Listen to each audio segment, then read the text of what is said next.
In celebration of Youth Month, we explore the role that financial beliefs impact financial success with two savvy young South Africans.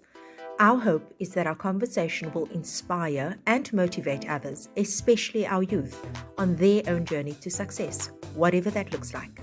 We chat about childhood exposure to finances, the impact of financial stress on mental health, the art of financial transparency as a parent, and lessons we've had to learn and unlearn as we navigate our adult lives. I'm your host, Shafika Anthony, and today I'm honored to have with me two young professionals, Ramokebe, a 24-year-old originally from Gauteng in South Africa, and Pumelela, a 27-year-old originally from Uitenhage, both now residing in Cape Town. Let's jump straight into part one of this episode, titled The Power of Youth. I want to kick off with Ramokebe, just around what your money belief is. Do you have a specific money belief? Personally, on my side, I do have a money belief. I like to focus on a specific topic called delayed gratification. What that means to me is, and for me personally, I've been fortunate in life to experience both spectrums of life. I've had a family where we've lived our best life. We've been in the best houses. I've been to the best schools, and I've been in a situation where we've lived day by day. We've lived month to month. So through that, I learned that delayed gratification is important, so that you save what you get as a young professional. You invest what you get. You put it aside so that in any case or in any event, should anything occur, like for example what COVID taught us, anything can happen at any moment, at any time, and you can have a challenge. So I've taught myself to invest, because you'll be better prepared for whatever happens in the future. Now, Ramo, I hear you. I personally do not feel like that is the general feeling or belief amongst our youth. Do you find that as well in your experience? Obviously, engaging with people of a similar age as you. Definitely. Especially all my peers. I believe a lot of my peers believe that life is short. You're living in the moment. But the reality is life isn't short. Life is actually extremely long. The general human. It's the longest thing you'll ever do, right? Exactly, Yes, exactly. it is. The general life expectancy of a human is 40, 50 years, 60 years. And that's a whole period of a life that you're going to face so many challenges, but we don't think like that. We're living in the moment, and we're enjoying and living our best life. So yeah, it's quite sad that we don't think this way, but I would like to believe we'll get there someday. Pumelela, what is your take on that? Okay, so my one money belief right now that governs my everything is, if I don't really need it right now, I don't need to buy it. So that goes in hand with impulsive consumption or impulsive spending, because that has always been a big thing for me and where I come from. Because you'll find that someone has excess money available for now, and then they end up buying something that they won't need or have to use in the near future. But if they kept that money and saved it, it would have come in handy for something much more useful. Do you understand? Or for an 100%. emergency. Yeah. 100%. But now my question is, has this always been your belief, or what has really shaped this view that you currently have? Because while Ramokebe was speaking, I actually thought about my childhood, and I have a very different experience in that I didn't know what it was like to go to the best schools. I didn't know what it was like to always have. And yes, I know Ramo said that he's experienced the opposite as well, but the opposite was actually my norm. I didn't have that. And so my entire life, it's about, having pinched my pockets as tightly as I can. But at some point, when I got my first paycheck, I became one of the other personas in that situation, where I was living for the now, because I was so used to not having, that I wanted to feel what it was like to not have to worry about not having. Yes. And so I think there's such a different belief that we hold at different phases in our lives. And when did this become your belief, Pumelela? So So where I come from, right, money has always been tight. I come from a family where like you live on a month-to-month basis, you understand?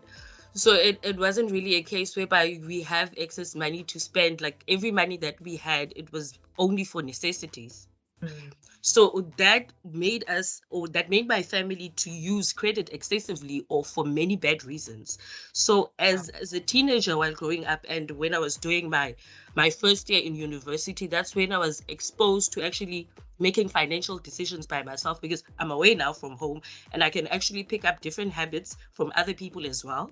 So I was like, no, I can't be behaving like this, because I've seen what kind of stress and what kind of effect that it has on people, because you would see that your family member or your aunt is struggling to just keep up with emotions, or to just be happy, because everyone is thinking about money. And I didn't want that type of a life for me. So I was like, if I don't need to buy it, I won't buy it because somebody else has it. So it has been that kind of thing for me. You mentioned credit. You mentioned that really sparked something for me now, because, as you know, you get bad credit, you get good credit. It's not always bad.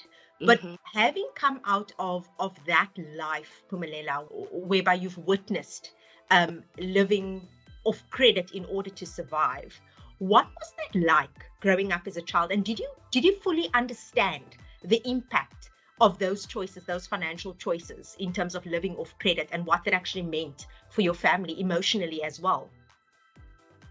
It was bad because you would see that someone just got paid today, but they have no excess funds available. Like they literally can't afford to buy you even a sweet, because everything has been taken off. It's either by a store account or a loan or something.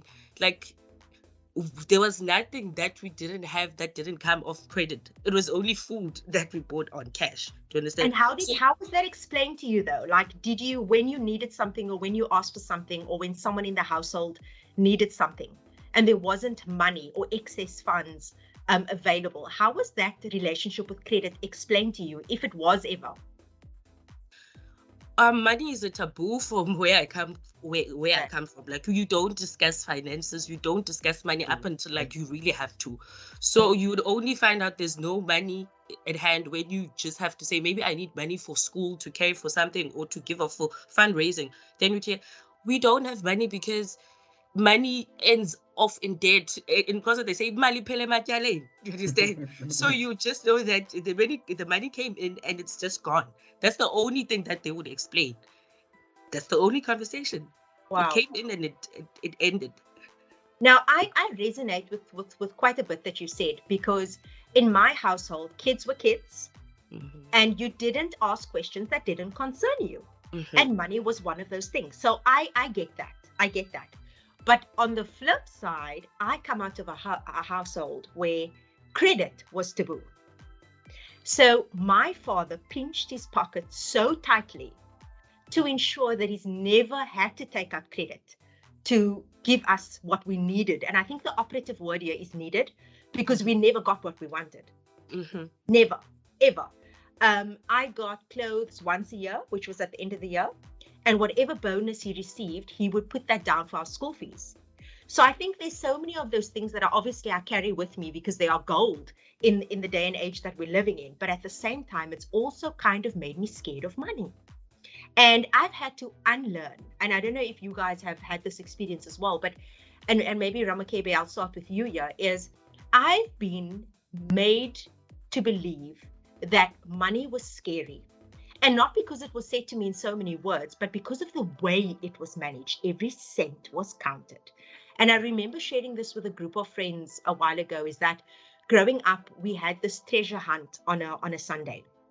And I've got a younger brother, 3 years younger than me. And we'd be like these adventurers in the house. And we would go and look for 10 senses, 20 senses that my father would have hidden throughout the house. So we each get given a bank packet, one of those old school bank packets, and we'd go around the house searching. We'd look under mattresses, we'd look in old blazer pockets of my father, we'd look under the beds. And only later on in my teens did I realize that it wasn't actually money my father had hid. It was actually money that he didn't know he had, so that we could find it, so that we could buy bread. So that was kind of, in hindsight, and these things as a kid, you don't actually realize what's happening, or at least, the full picture.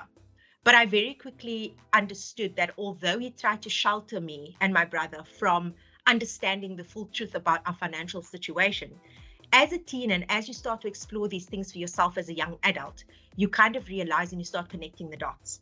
So, Ramakebe, was money ever scary to you growing up? Personally, at home, money was never a topic of discussion. It was never something we discussed. This is the situation at home. This is how we're doing. So, understanding money was a bit of a difficult matter when you don't really speak about it quite often. So, like when it comes to learning about money, you tend to learn it through the hard ways. Like I'll take, for example, I remember when I was in high school for the first time, not for the first time, in grade 8. So when I was in high school, what happened was, so I changed from, I was in a private school in primary, and then I went to a different school in Pretoria in grade 8. And what happened is, in the middle of the year, I remember we're pulled out of class because of lack of school fees. So that was initially the first trigger to me that, oh, okay, we have money problems at home, because my mom would never, express that. She always had an umbrella over us and protect us. You would never feel that there's an issue, because they would never express it, they would never mention it. They will always keep it within whatever stresses they are facing, whatever challenges. So when it came to money, you had to learn it the hard way and figure out, okay, life is not always easy. It's not always smooth. It's not always a moving train. And I resonate with that, because I feel like that was pretty much my life. And that's, the love and the beauty and the caring nature of a parent or caregiver is phenomenal in that way, right? So it's about protecting. It's them wanting to absorb the burden so that you don't have to feel it. And I get it. But then I became a parent.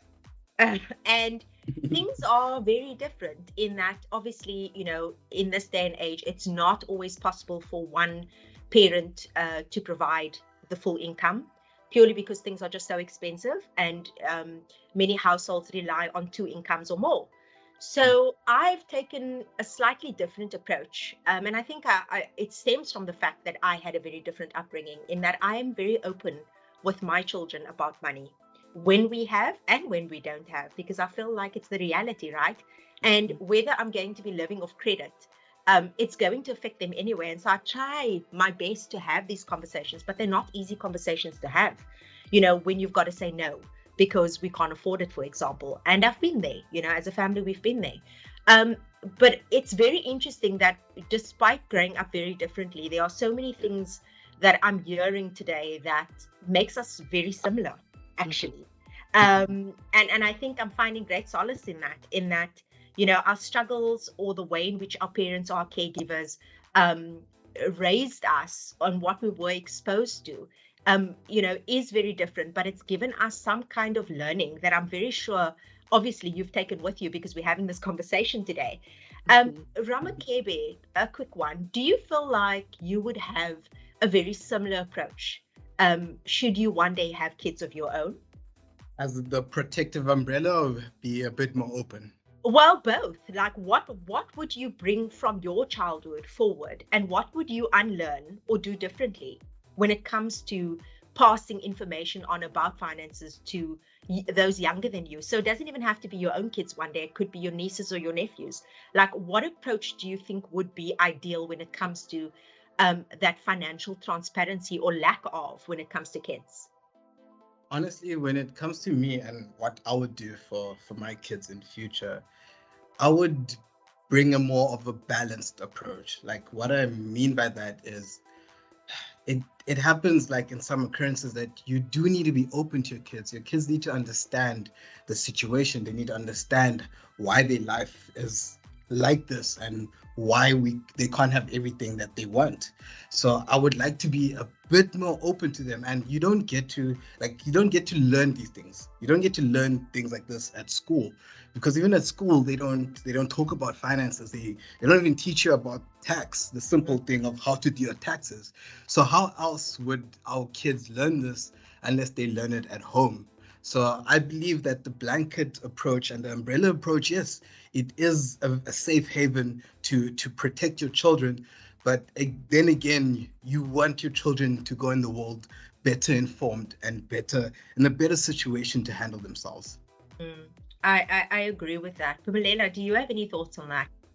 So, Shafika, I have two daughters, and right now I'm teaching them that you don't necessarily have to get what you want, only what you need. Because in between everything, one thing that I've picked up from my family is they were kind of putting themselves under the rug, or like they were struggling because they couldn't differentiate between the two. In between giving us what we want and giving us what we need, the lines got blurry, hence they couldn't be able to afford certain things, to understand. So now I'm making decisions whereby I'm like, okay, I understand that you want it, but do you need it? You won't get it. Even if you need it, out, like, did we plan for this? Is this within our budget? So the open approach for me works because the other one is 5, the other one is 3, but they are able to learn, or to able to say that no, we can't just say mommy buy this because we didn't tell her on time. They'll have their own conversation whereby the other one is reprimanding the other one. Like, we can't just request that. We must have spoken about that before we came to the shop. So it's working for me, the open approach. That's great. So I have a very similar approach with my kids as well. While Ramakebi was talking, and he mentioned a story about getting called out of class, and it was regarding school fees. Something that I've seen happen with people in my circle is, and it happened to me as a child, or it almost happened to me, but parents or, caregivers tend to want to, all of us, we want to give our kids the best, right? We want to give them what they need, what is comfortable, so that they never have to struggle, right? We all want a better life for our children. But I think the one thing I've noticed is that you want the best school, fair enough. You want the best education, you want all of that. But there's so much more than just the school fees to contend with. If you consider schools in affluent areas versus schools on the Cape Flats, for example, there's a certain level of pressure that kids are exposed to, being friends with other kids who perhaps have more at home when it comes to money. And it is such an unnecessary pressure and such a heavy burden for a child to endure, in my opinion. Because you get casual clothes Friday, for example, and the kids are coming to school with their name brands, or the parents are picking the kids up in really lavish cars, and then your kid, you can say what you want, but there's definitely a level of pressure, or just a feeling of I'm not good enough, or I am not worthy, or why don't I have this? And no matter how you raise your kids, the world out there can be cruel. Even amongst kids, guys, let me tell you, and Pumelela, you probably know that. But it is a cruel world out there. You would be surprised the kind of conversations happening around 5-year-olds and 8-year-olds in their circles. And I've got a 9-year-old daughter, so I am now experiencing this, and even the form of bullying when it comes to bringing money to school. How much did you bring? What's on your bread? What snacks did your mom give you? Do you have strawberries? It's simple things like that we do the best for our kids in the morning when we're packing them the healthy lunches and the snacks and the yogurt and those kinds of things. But trust me when I say there's conversations happening at school that make our kids feel inferior. And those are very difficult conversations to have. And that's why I echo what you both have said around that balanced, open approach with kids, because they are going to have these conversations with or without us. And it is alarming how different kids are raised. And I pick up on this because my daughter comes home and talks to me about what was said, and I'm floored. I'm absolutely floored about the conversations and the 100 and the 200 rand notes that kids are bringing to school.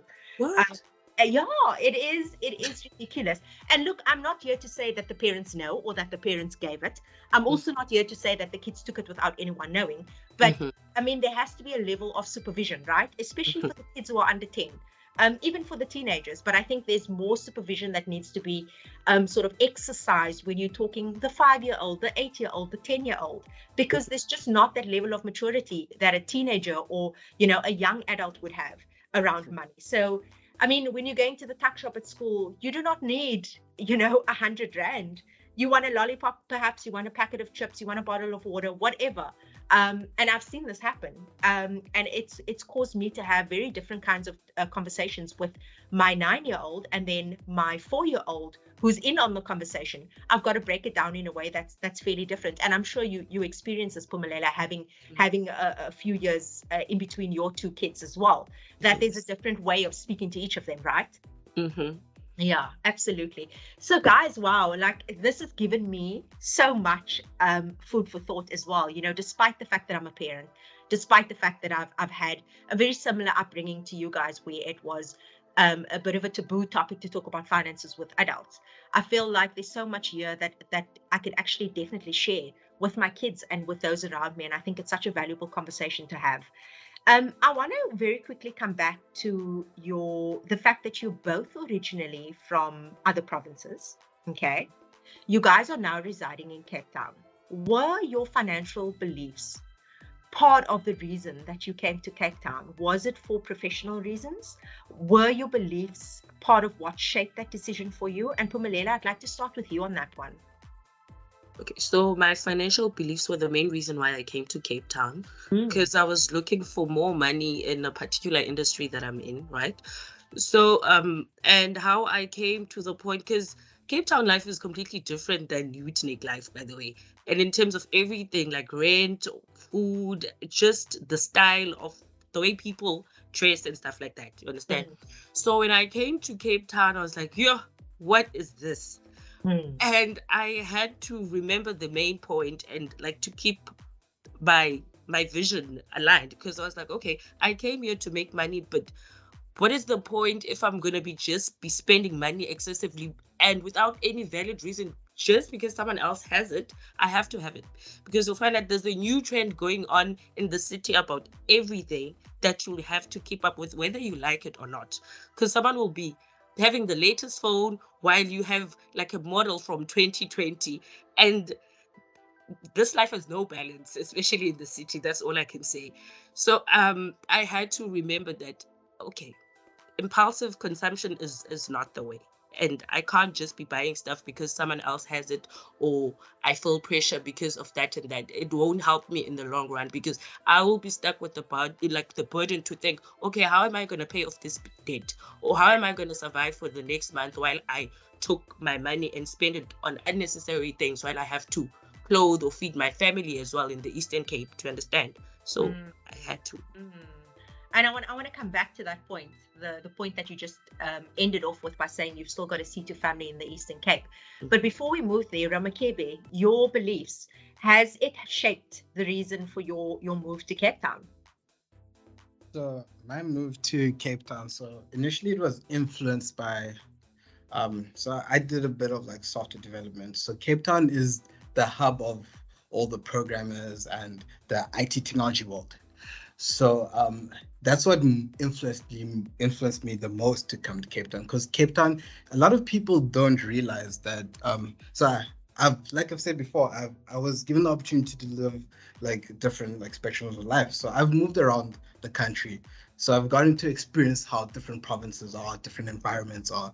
And a lot of people, as much as Cape Town is one of like the most divided provinces in the country, but a lot of people don't realize how much opportunity there is in Cape Town, how much progress there is in Cape Town, and a lot of things that you underappreciate that we'll never get in other provinces. So that's what motivated me to come to this province, to get growth that I will never be able to experience in any other province. And we should never take lightly the opportunity that I've been given since I've been actually here in Cape Town.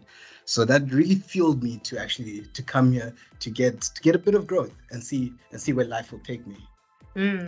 So when Pumelela spoke about coming here and realizing that it's not about keeping up with the Joneses, and she needed to basically, stay in her financial lane, so to speak. Ramukebe, your take is it piqued my interest because you've explored other provinces, as you said. Did your financial belief shape in any way once you made the shift to Cape Town specifically? Definitely, because when I came to Cape Town, when I initially came to Res, I was with a whole. So I studied at CPUT. So at CPUT, it's a wide variety of students from different backgrounds, different different parts of the country. And so being around these people gave me a bit of like life, there's more to life. You shouldn't underappreciate the little things that you get. So I believe my experience here in Cape Town shaped my financial beliefs. It showed me that you should work on yourself. You should understand your situation and build from there. 100%. So, guys, I want to come back to what Pumelela ended off with in her previous comment. I do not have this experience, so please, this is an opportunity for you to enlighten me. What is it like? And I can't. I'm not going to make the assumption that Ramakebe is in the same position. But Pumelela, you mentioned that you're still taking care of some family members in the Eastern Cape. What is that like? And what kind of if at all, pressure does that put on you? And how do you deal with that? Because you've got your family here as well, and I can't imagine that it's always easy. So Shafika, it's not easy because you have to have open conversations with people who are not even involved in your daily to-day life, right? Because mainly back at home, the main person that I focus on is my younger brother, which is also at the same time learning and growing, which is he's adapting to pressure and all of the other things that other kids have. So when he comes back to me and says that, okay, this is what I want or this is what I need, I have to have an honest conversation with him and tell him, you know what, we cannot afford this, or I can't afford to give you this because I also have other stuff that I have to take care of, or because I don't feel like you need this type of thing. So for me, it's kind of hard, but it's kind of worth it because I'm also teaching him when the time comes for him to be a young adult or to make his own decision. I feel like it's going to put him in a greater place than me, because he's kind of getting the influence or getting the gist of being financially aware and being open and experiencing the city life. Because as I've said, Cape Town is different than Utenik. So when he comes here and he sees what people or how people are living here and how different it is from at home, he's the one who actually picked it up and said that, but I wouldn't be able to survive in Cape Town. Everyone just likes buying things just for the sake of buying. And I'm like, oh, now you've grown, because a year ago or 2 years ago, we were not on the same page because he was one of those people who wanted to have the latest phone, up until I told him that, as much as I'm working, that doesn't mean that I have money. It doesn't, you can't just say to me, this is what I want and I want it at this date. We must have plans 2 months prior to that or 3 months. Give me some time so that I can save up for it, because buying on credit also doesn't work for me. Yeah. And how old is he at the moment? He's currently turning 20 this year. Wow. Okay. All right. So he is a young adult. I hear you, and I do not have the same experience, and I cannot imagine that it's always easy. But I do agree with you when you say that along the way he got great advice and exposure to what reality is about, right? Because often when we're living in smaller provinces or provinces that are not as, let's say, fast as Cape Town or Johannesburg, whatever the case may be, it is a bit of a sheltered life, right? And so when you come out into the real world, it can be a shock to the system. It can definitely be a shock to the system. So I hear you, and I commend you for finding that balance, because like you said, you've got 2 daughters of your own. So I cannot imagine that's easy. Ramakebe, do you have any similar experience with that? So on my side, luckily I've been the youngest, so I've been in a position where everyone has had to need to work hard to try and take care of the family, especially my older sister. So she's literally been there every step of the way, and I've been fortunate to have her because she's protected us and she's taken care of us. So I've been lucky in that front. But yeah, I personally do wish that I am in a position that I can still continue to grow and still further take care of my family, continue doing what my sister did for me, for the rest of my family. That's incredible. So I have as much as it is different, I mean, I've got my parents with me in Cape Town, so I'm very blessed. But my goal, or one of my financial goals, was always to be able to take care of them, even though they don't need it. And I say that lightly, in that, I mean, everybody needs financial help, but I think, they live a debt-free fairly comfortable life. They are in their 70s. So but at the end of the day, I'm also, want to get to that position or continue working hard to be able to see to them and look after them, because I am the only daughter and I am the eldest. So yeah, I mean, it's not often the case, at least in my circle and people that I know of, where they, they've worked hard and so their money is theirs. Fantastic, and we all have the right to say that. But I think, there's so much value also in passing on the lessons, just like Pumelela with her brother, and your sister possibly with you, Ramokebe, in teaching people after us and listening to those before us and using that to guide the next generation. Because there's no way we're going to become financially savvy or financially aware if we don't pass on our lessons. And that includes the mistakes we make, hey? Because I feel like, even though I'm a firm believer that you can't actually learn from someone else's mistakes, you've got to go through that process yourself. And I remember growing up, my parents always used to say, don't make the mistake I did, learn from my mistake. And I was like, what are you talking about? Like, how can I practically learn if it wasn't my mistake? So I think there's also an element of allowing those, like our kids, for example, to make certain mistakes, so that there's that feeling and that emotion that comes with, goodness, this feels heavy. And I think, protecting them is fantastic, but I also think there's a level of experience that they need to have that really, gives them that feeling of, I messed up, I need to fix it. Because I think with being overprotective all the time, and it's, even with money, is that if someone's always there to cover your tracks or to bail you out, so to speak, then that independence and that maturity and that level of ownership and accountability is not being sort of built upon in the best way. And that's my view, and we can debate that even more. But yeah, I mean, this conversation has been truly remarkable for me. It has been, and like, just being able to share as candidly as you both have.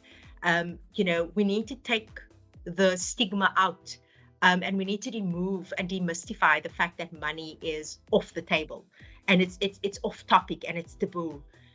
Because at the end of the day, we all want the same thing. We want financial stability. We want to be financially aware and educated, but we also want a better life for those after us. And how can we possibly achieve that if we don't have these types of conversations? What a start to this important conversation, guys. My guests have shared so openly about something that is often swept under the rug, money. There's so much more to uncover on this topic, but I trust you found part 1 useful. Please look out for the second segment coming soon to see how the conversation ended.